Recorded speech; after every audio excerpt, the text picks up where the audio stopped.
Bem-vindos ao canal do Lorde Macabro.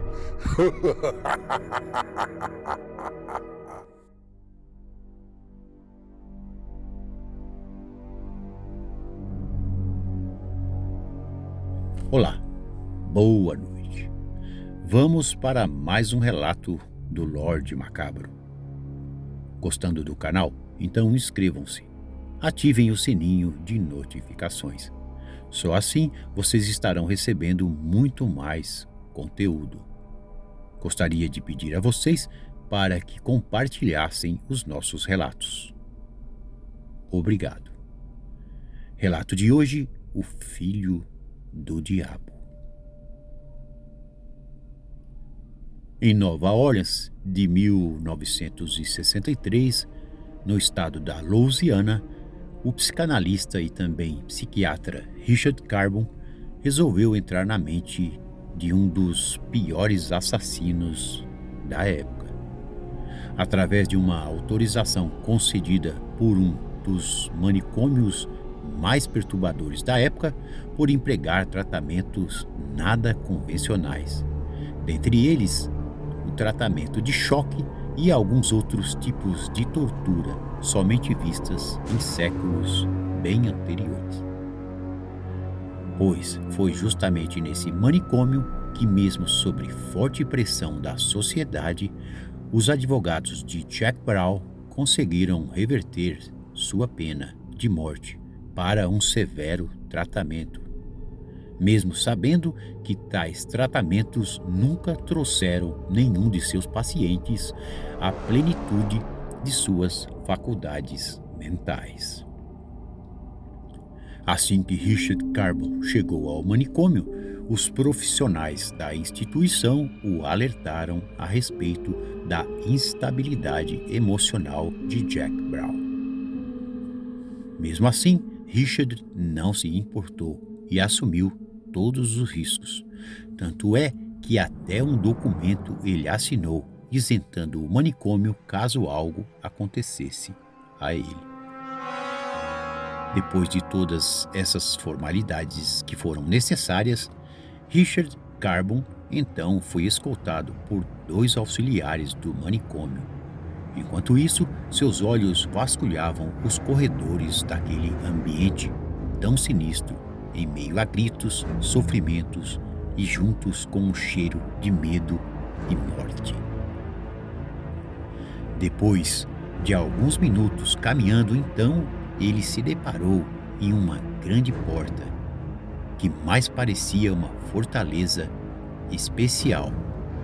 Pelo visto, o tal Jack Brown era mais perigoso do que se podia imaginar. Os auxiliares então usaram uma chave para abrir a porta, que era de aço. Na grande porta havia um pequeno quadrado com uma espécie de vidro. Aquela parecia ser a única maneira de se comunicar com Jack, que já se encontrava sentado em uma cadeira especial, com pés e mãos presas a fortes correntes. Lá estava Jack, com uma cara de poucos amigos e um sorriso tão mórbido e mortal quanto o próprio inferno. Richard estava com seu pequeno gravador, que ele posicionou em cima da mesa. Então, assim, ele perguntou a Jack: "Você quer mesmo dizer algo sobre seus crimes, Jack?" Então, o famigerado monstro da Louisiana assim narrou: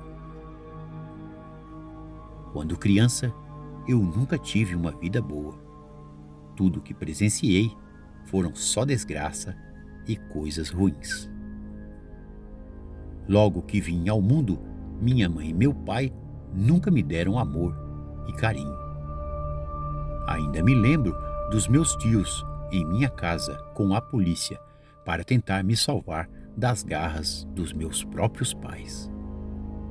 Meus pais passavam-se alguns dias e eles conseguiam de alguma forma me trazer de volta naquele inferno. Ambos eram drogados e tudo o que faziam era beber e me bater de dia e de noite.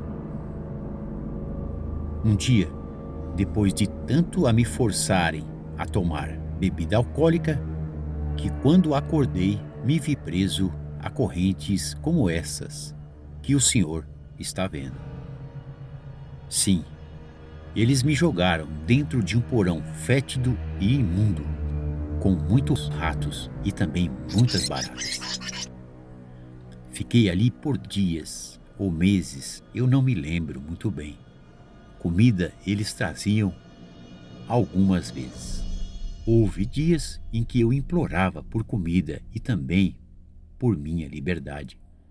Eu nunca entendi o porquê de tanta maldade.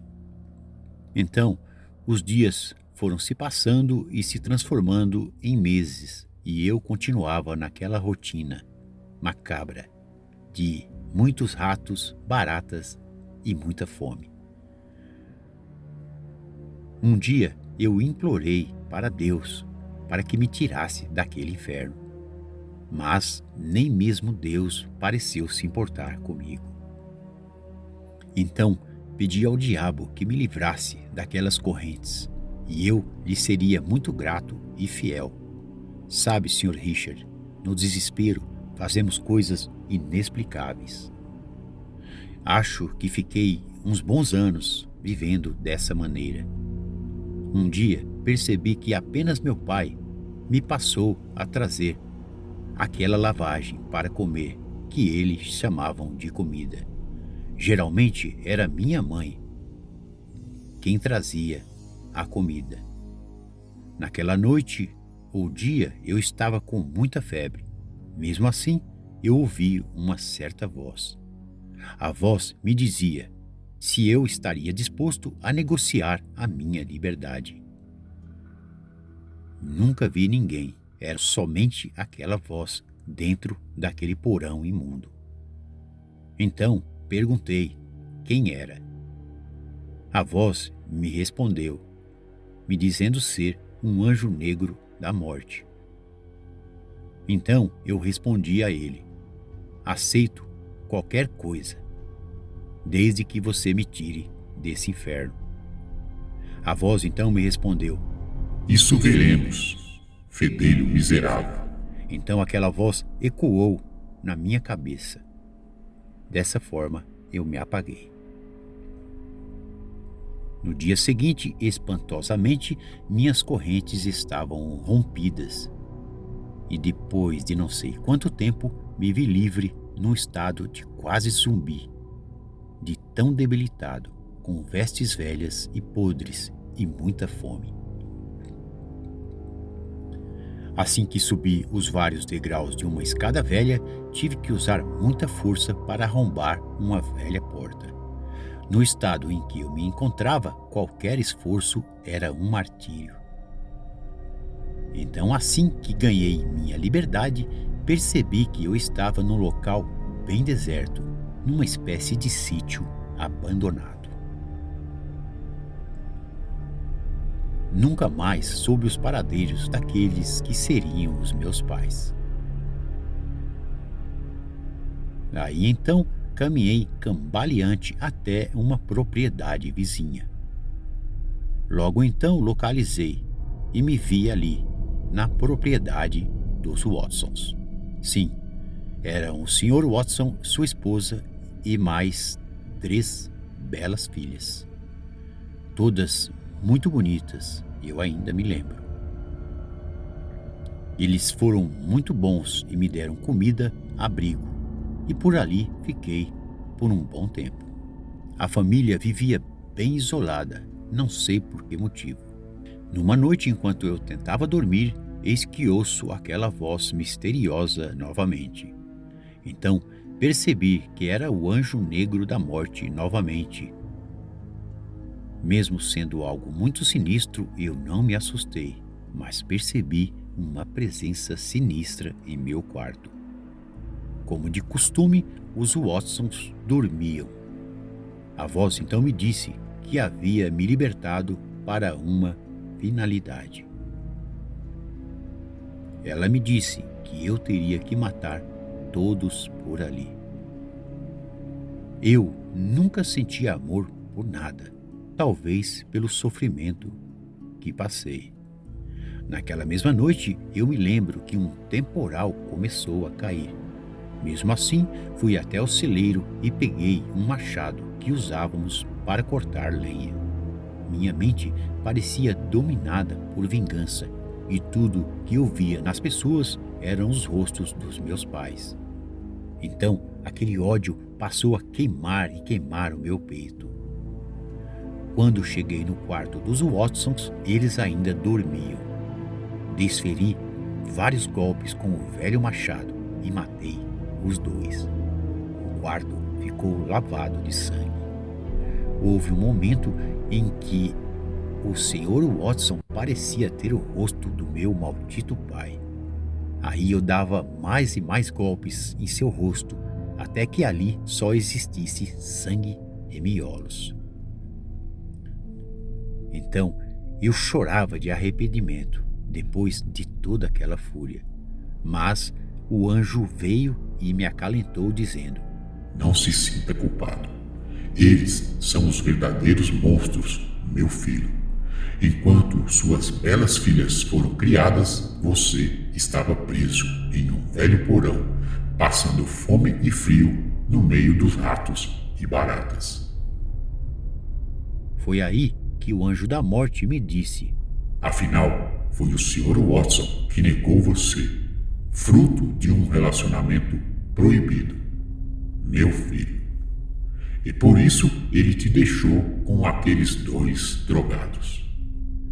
Quando aquela voz me disse isso, uma fúria descomunal me cegou. Me dirigi ao quarto das 3 filhas e, sem nenhuma pena, matei todas as 3 com aquele velho machado. Ainda me lembro da pequena Betty me perguntando o que eu fazia com aquele machado. As outras 2 dormiam e os golpes foram na cabeça. As mortes foram instantâneas. Depois de matá-las, eu me senti como uma pena de tão leve. Em seguida, coloquei fogo na casa e a polícia nunca descobriu. Para eles, o incêndio foi acidental e os corpos estavam completamente carbonizados, então ninguém suspeitou de nada. Mas agora que você está aqui gravando, eles ficarão sabendo. Dali, com os meus 17 anos, fui para Nova Orleans em busca dos meus pais adotivos para matá-los. Mas nunca os localizei. Arrumei um trabalho e moradia no mesmo local. Nos jornais, eu percebi a comoção das mortes dos Watsons, considerada uma das maiores tragédias naqueles dias. A vida para mim sempre foi vazia e desprovida de qualquer tipo de emoção. Depois de um extenso dia de trabalho, enquanto eu dormia, aquela voz maldita chegou novamente aos meus ouvidos. Deitado em meu velho colchão, eu pude ver uma sombra de uma espécie de anjo negro, mas não era muito visível. A voz me dizia: Você me deve mais algumas mortes. Não sei se eu estava ficando louco ou se realmente aquilo estaria acontecendo.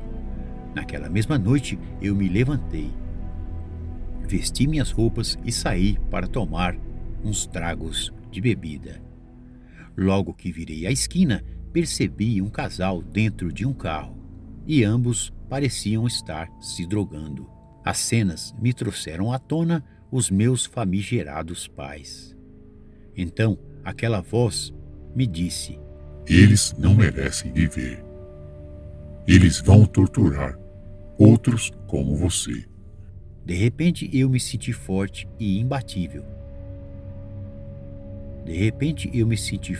e imbatível.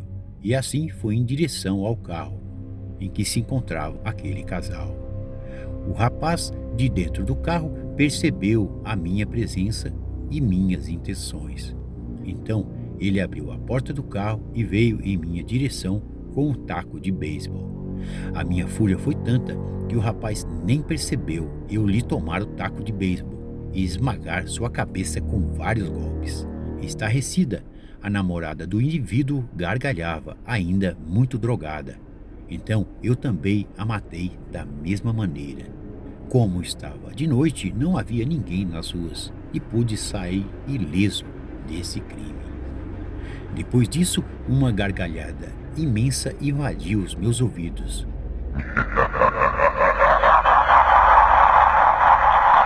Saí rapidamente do local, voltando para o meu quarto. Depois dessas mortes, matei mais umas 3 vezes e por isso estou aqui. Espero que você mostre essa gravação aos policiais para saberem que eu matei a família Watson. Não quero morrer nesse manicômio, com esse maldito anjo me pedindo para matar pessoas. Como posso fazê-lo, preso nessa maldita cela? Uma cadeira elétrica é tudo o que sonho. Ao menos eu não vou sentir mais frio nas noites. Isso é tudo, Sr. Richard Carbon. Naquela mesma semana, Richard publicou seu documentário. Jack Brown foi enfim condenado à morte. Curiosamente, no dia da sua execução, Jack foi visto sorrindo copiosamente na sua cadeira elétrica. Boa noite.